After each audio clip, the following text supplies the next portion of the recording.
मिस्र के शर्म अल शेख में चर्चा थी डोनाल्ड ट्रंप और पाकिस्तानी प्रधानमंत्री की लव स्टोरी। जी हां, डोनाल्ड ट्रंप ने खुलकर जिहादी जनरल असीम मुनीर की तारीफ की और वो कहीं ना कहीं भारत के विदेश मंत्रालय पर भी सवाल है। और दूसरी तरफ पाकिस्तानी प्रधानमंत्री शहबाज शरीफ ने डोनाल्ड ट्रंप की तारीफ करते हुए एक बार फिर उनका नाम नोबेल शांति पुरस्कार के लिए प्रस्तावित किया। कि दुनिया में इस वक्त सिर्फ दो देश हैं जो चाहते हैं कि डोनाल्ड ट्रंप को नोबेल शांति पुरस्कार मिले, इस्राइल और पाकिस्तान। और सबसे शॉकिंग, तमाम मुस्लिम देश इस पर कोई टिप्पणी नहीं कर रहे। पाकिस्तान के दोहरे मापदंड पर, अमेरिका के दोहरे मापदंड पर। मगर हां, जैसे मैंने बताया, वहां पर खुलकर ड्रामा हो रहा था। एक अजीब और गरीब लव स्टोरी चल रही थी डोनाल्ड ट्रंप और असीम मुनीर और डोनाल्ड ट्रंप और शहबाज शरीफ के बीच। सबसे पहले सुनिए शहबाज शरीफ किस तरह से एक बार फिर उनका नाम जो है वो नोबेल शांति पुरस्कार के लिए प्रस्तावित करते हैं। सुना जाए। Peace has been achieved after untiring efforts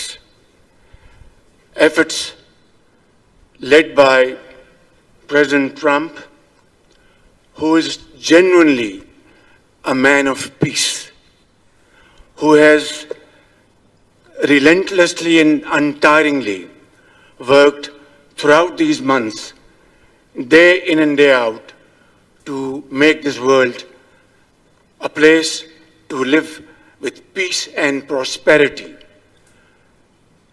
I would say that Pakistan had nominated President Donald Trump for Nobel Peace Prize for his outstanding, extraordinary contributions to first stop war between India and Pakistan and then achieve ceasefire along with his very wonderful team. And today again, I would like to nominate this great president for Nobel Peace Prize, because I genuinely feel that he is the most genuine and most wonderful candidate for Peace Prize, because he has brought not only peace in South Asia, saved millions of people, their lives, and today here in Sharm el Sheikh, achieving peace in Gaza is saving millions of lives in the Middle East.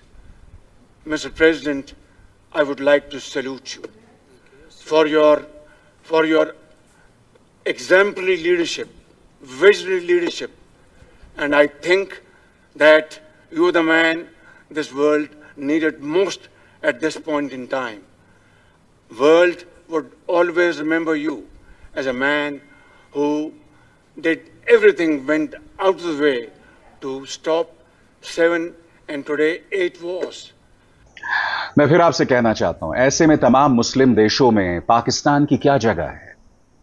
तमाम मुस्लिम देश पाकिस्तान को इस गुट में कैसे बर्दाश्त कर सकते हैं जब पाकिस्तान डोनाल्ड ट्रंप के नाम की सिफारिश नोबेल शांति पुरस्कार के लिए कर रहे हैं? वो डोनाल्ड ट्रंप जिन्होंने ईरान के न्यूक्लियर साइट्स पर प्रहार किया था, हमला किया था। वो डोनाल्ड ट्रंप जिन्होंने नेतन्याहू की हर ज्यादती पर आंखें मूंद ली हैं। वो डोनाल्ड ट्रंप जिन्होंने नेतन्याहू पर कोई सख्ती नहीं की जब उन्होंने दोहा कतर पर प्रहार किया था। आज इन मुस्लिम देशों की हिम्मत नहीं है। मिस्र के शर्म अल शेख में बात यहीं तक सीमित नहीं थी, और यह भारत के लिए चिंता की बात है, क्योंकि डोनाल्ड ट्रंप ने पाकिस्तान के जिहादी जनरल असीम मुनीर की तारीफ की, कहा कि वो महान जनरल है। क्या डोनाल्ड ट्रंप ये ताना भारत को दे रहे थे? सुना जाए वो क्या कह रहे हैं। Prime Minister Sharif of Pakistan, and also I have to say my favorite field marshal from Pakistan, who's not here, but the Prime Minister is here, and you're going to give his regards. Where are you? There you go. Thank you very much. हालांकि balance करने के लिए उन्होंने प्रधानमंत्री नरेंद्र मोदी का जिक्र किया, नरेंद्र मोदी को महान नेता भी बताया, और फिर पीछे मुड़कर पाकिस्तानी प्रधानमंत्री शहबाज शरीफ से भी पूछा किस अंदाज में, आप खुद देखिए।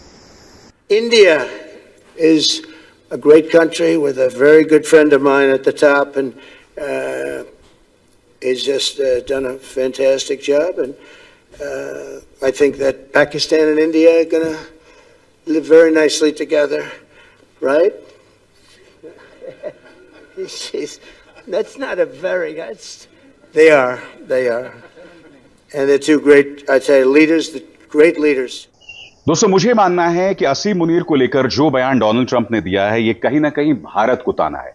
और मैं आपको बताता हूं क्यों। क्योंकि पहलगाम हमले को लेकर भारत ने हमेशा इसकी जिम्मेदारी, इसका ठीकरा पाकिस्तान के जिहादी जनरल असीम मुनीर पर फोड़ी है। क्योंकि असीम मुनीर एक अरसे बाद पाकिस्तान को ऐसा जनरल मिला है जिसकी सोच और पाकिस्तान के जो कट्टरपंथी तबके हैं उस सोच में कोई फर्क नहीं है।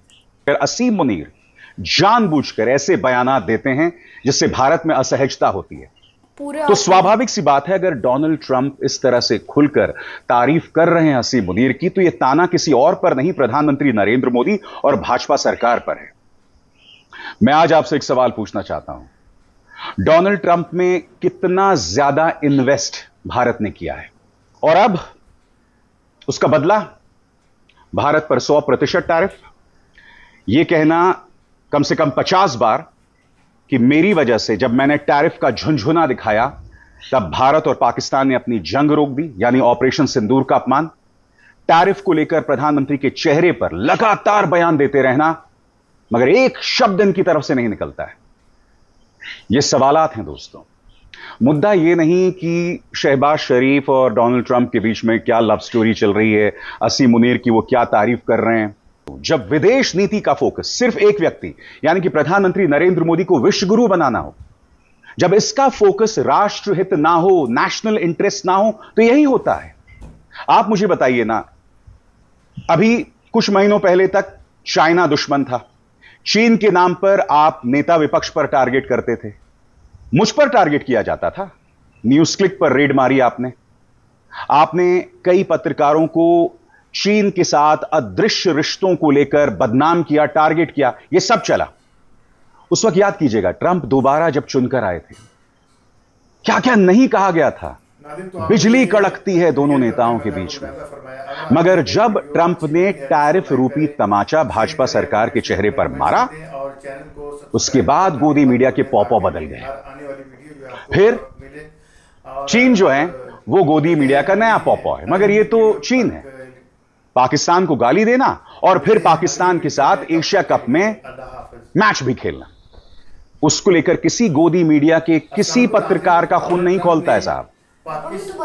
ऐशन्या जैसी शुभम की पत्नी, शहीद शुभम की पत्नी ऐशन्या लगातार कहती रह गई कि आप एशिया कप खेल रहे हो पाकिस्तान के साथ, क्या आपको शहीदों के दर्द का थोड़ा सा भी ख्याल नहीं है।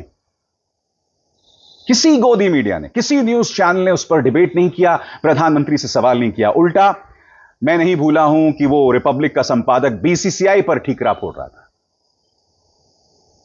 पाकिस्तान के साथ मैच हो रहा है, वो सिर्फ प्रधानमंत्री नरेंद्र मोदी की रजामंदी, अमित शाह की रजामंदी से हो रहा है। क्यों? क्योंकि आईसीसी का सबसे ताकतवर व्यक्ति है अमित शाह का बेटा जय शाह, और स्वाभाविक सी बात है उसके रुतबे को बढ़ाना है, उसके रुतबे में किसी तरह का कोई दाग ना लगे।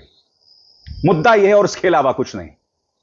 मुद्दा धंधा है, मुद्दा पैसे की कमाई है, और मुद्दा है भारतीय जनता पार्टी, उनके नेता और उनके नेताओं से जुड़े उनका जो परिवार है उसकी साख।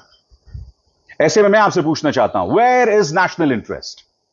ये वही पत्रकार हैं, ये वही गोदी पत्रकार हैं जो राष्ट्रहित के नाम पर, जो लोग सत्ता से सवाल करते हैं, उन पर टारगेट किया जाता है, उन पर निशाना साधा जाता है। तो कहां है राष्ट्रहित बताइए?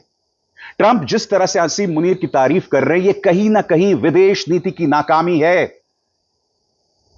भारतीय विदेश नीति की नाकामी है। और सबसे बड़ी बात मैं दावे के साथ कह सकता हूं, कोई बयान नहीं आने वाला है विदेश मंत्रालय की तरफ से। क्यों ना बयान दिया जाए बताइए? प्रधानमंत्री अपना मुंह तब खोलते हैं या तो डोनाल्ड ट्रंप उनकी तारीफ करें, या फिर जब यह सो कॉल्ड गजा शांति समझौते की बात हो, जबकि आप जानते हैं इस वक्त ये जो शांति समझौता हुआ है उस पर ढेरों सवालिया निशान हैं, और सबसे बड़ा सवालिया निशान है इसराइल। अब मैं आपको सरल शब्दों में बताना चाहता हूं दोस्तों कि पेचीदगियां कहां बनी हुई हैं। पेचीदगियां इस्राएल की तरफ से हैं अधिकतर, और पेचीदगियां हमास के किरदार को लेकर है।